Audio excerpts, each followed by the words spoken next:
হ্যাঁ আপা বল। কি রে তোর সে কখন থেকে ফোন দিতাছি? আপু আজকে হোটেলে অনেক গেস্ট রে। উপহারটা তো পাঠাস নাই। আমি তো আব্বারে সব টাকা পাঠাইছি। তোর কিছু লাগলে বল, আমি টাকা পাঠাইতেছি। আমার উপহার তো তুই, তোরে লাগবো।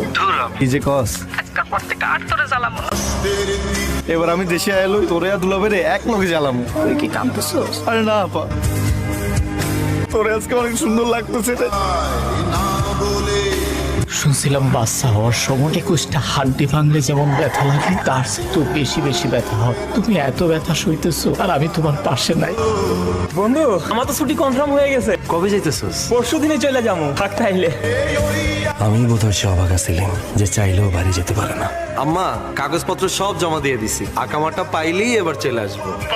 তোর মায়া নাই, তোর মায়া নাই, তোরে ছাইরা তুই লাগে।